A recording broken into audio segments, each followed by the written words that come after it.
Hello everyone, आज हम करेंगे क्लास 10th की इंग्लिश की वर्कशीट नंबर 25 जिसकी डेट है 4 सितंबर 2021। तो आज की वर्कशीट में हमें पोएम 2 गिवन है। पोएम 2 का नाम है फायर एंड आइस। क्या नाम है इसका? Fire and ice. ठीक है, तो फायर एंड आइस पोएम यहाँ हमें दी गई है। ठीक है, तो यहाँ जो ये पोएम है इसमें पोइट फायर किसे कहते हैं और आइस किसे कहते हैं ये जान लेते हैं। तो फायर यहाँ एक्चुअली में ये आग को नहीं कह रहे हैं और आइस बर्फ़ को नहीं कह रहे। फायर यानी कि डिज़ायर्स, ठीक है, यानी कि लालच, जो हमारी इच्छाएं बढ़ती रहती है उसे हम कहते हैं, यानी कि लालच। एक तरह से इच्छाएं भी बोल सकते हैं। ठीक है, और आइस किसे कहते हैं? हेट्रेड को, ईर्ष्या को, नफरत को। ठीक है, तो ये है कि हम फायर इस पोएम में किसको पढ़ेंगे?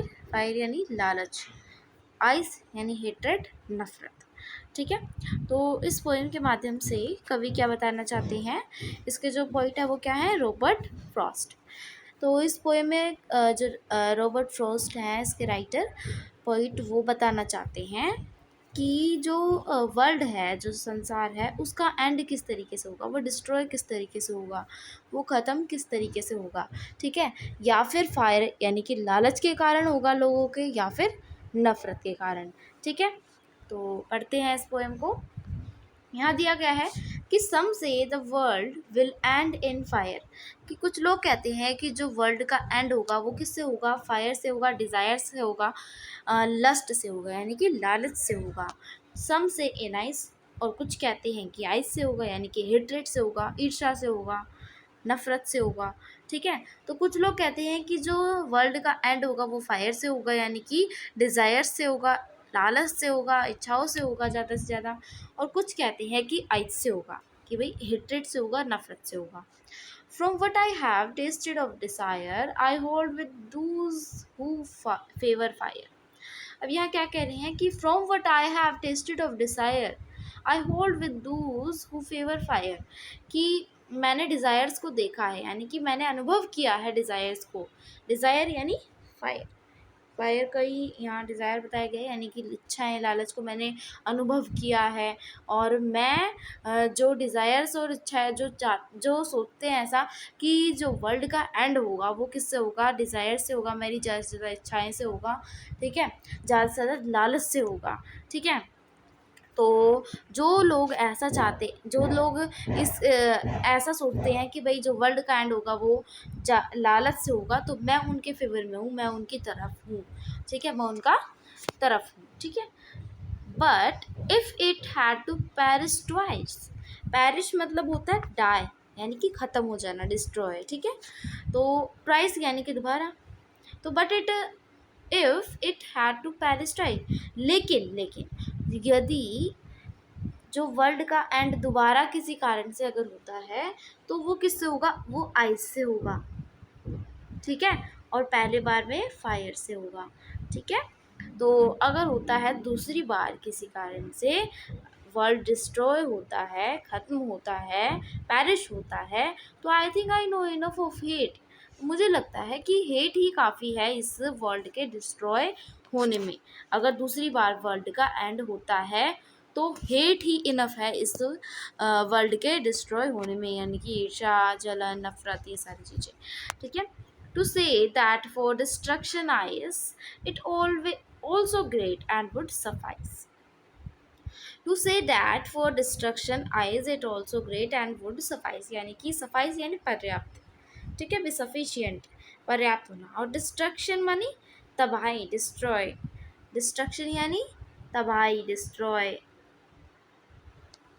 ठीक है, और ग्रेट यानी बड़ा। ठीक है, तो मुझे लगता है कि जो वर्ल्ड की अगर डिस्ट्रॉय होगा तो वो दूसरी बार, नेक्स्ट बार किससे होगा? आइस से होगा, यानी कि हेट्रेड से होगा। ठीक है, तो यही पर्याप्त है वर्ल्ड के एंड होने में, यानी कि ईर्ष्या, नफरत, यही पर्याप्त है वर्ल्ड के एंड होने में, यही सफाइस है। ठीक है। तो फर्स्ट अगर वर्ड का एंड होता है तो वो किससे होगा, वो कहते हैं फायर से होगा, यानी कि डिज़ायर से होगा, लालच से होगा। और अगर नेक्स्ट बार पेरिस ट्वाइस में होता है तो वो किससे होगा, आइस से होगा, यानी कि हेट्रेड से होगा। ठीक है, तो इसके राइटर है रॉबर्ट फ्रॉस्ट। तो उम्मीद करती हूँ पोएम अच्छे तरीके से समझ आ गई होगी। तो यहाँ हमें एक पिंक कलर का बॉक्स गिवन है, इसमें हमें दिया गया है एंजेम्बेंट। ये क्या होता है, हिंदी में हम अलंकार पढ़ते हैं। ठीक है, तो अलंकार को हम इंग्लिश में क्या कहते हैं, पोएटिक डिवाइसेस। तो यहीं से हमें एक पोएटिक डिवाइस दिया गया है जिसका नाम है एंजम्बमेंट। ठीक है, तो अलंकार जो होते हैं उसे हम बोलते हैं पोएटिक डिवाइसेस। ठीक है, यहाँ मैं लिख देती हूँ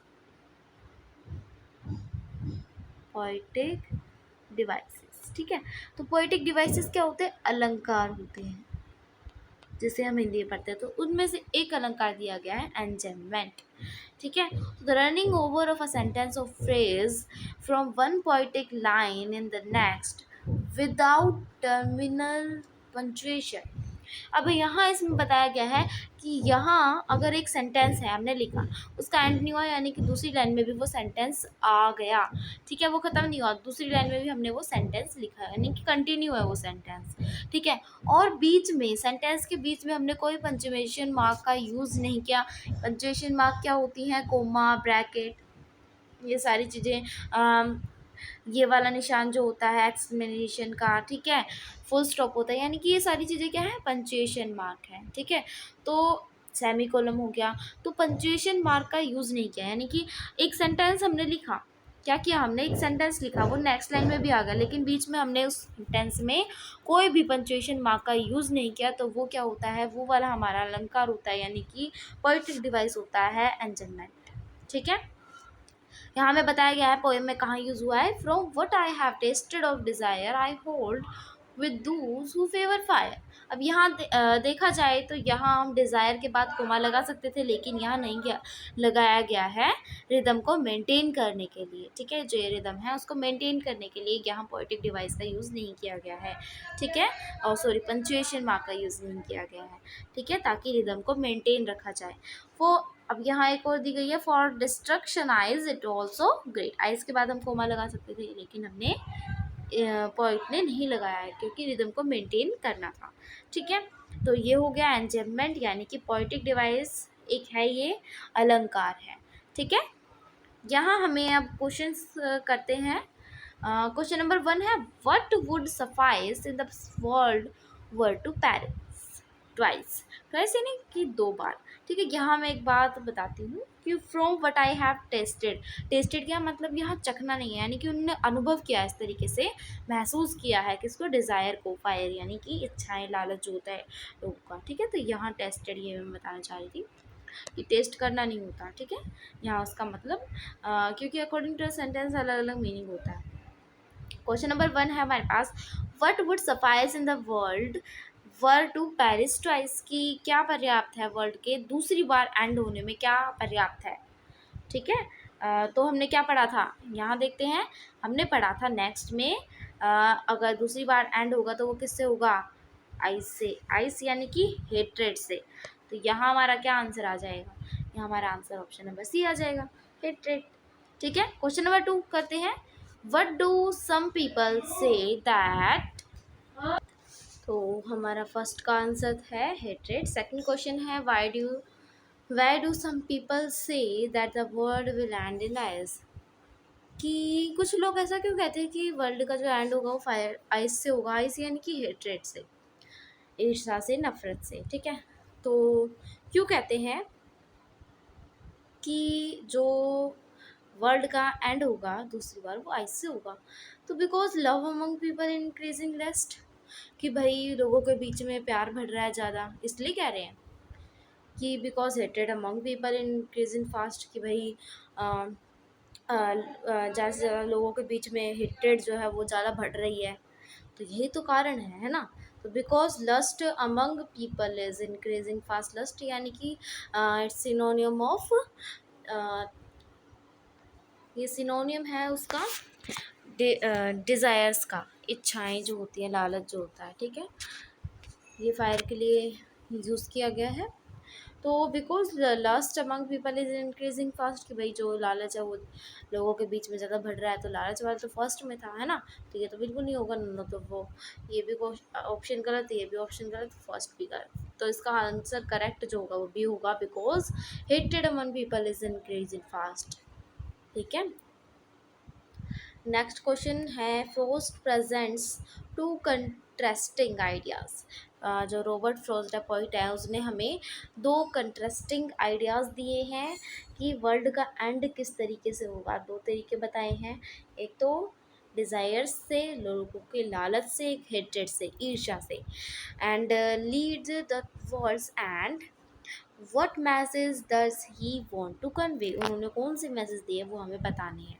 ठीक है। तो ये है एक क्वेश्चन, और एक और क्वेश्चन है, if it had to perish twice, यानी कि अगर वर्ड का दो बार एंड होता है, दूसरी बार में एंड होता है, तो justify the statement giving reason for points prediction about the words end. अब जस्टिफाई करना है हमें गिवन स्टेटमेंट्स के जरिए, और इसका रीज़न भी देना है कि भाई अगर दूसरी बार एंड होता है तो किस तरीके से होगा। ठीक है। सो इसका आंसर हम इस तरीके से लिखेंगे कि through the poem the poet the poem Fire and Ice, and poet wants to convey that the world will come to and either by fire or by ice, कि भाई या तो हमें इस पोएम में जो पोइट है रॉबर्ट फ्रॉस्ट, उन्होंने फायर एंड आइस इस पोएम में हमें बताया है कि जो वर्ल्ड का या तो एंड होगा आइस से, हेट्रेड से, या फिर उसका एंड होगा फायर से, डिज़ायर से, यानी लालच से। Fire higher standard stands for desire, या फायर जो है वो डिज़ायर को डिनोट करती है, एंड ग्रीड लालच को, इच्छाओं को, and it stand for hatred, I stand for hatred. ठीक है। And relatedly to save humanity and the earth we should love each other. ठीक है। तो ये हो गया क्वेश्चन नंबर थर्ड का आंसर। ठीक है। क्वेश्चन नंबर फोर्थ का आंसर देखते हैं। तो यहाँ मैंने क्वेश्चन नंबर फोर्थ लिखा है कि if it had to perish twice justify the statement given reason for the points prediction about the world end. ठीक है। तो चलिए इसका आंसर देखते हैं।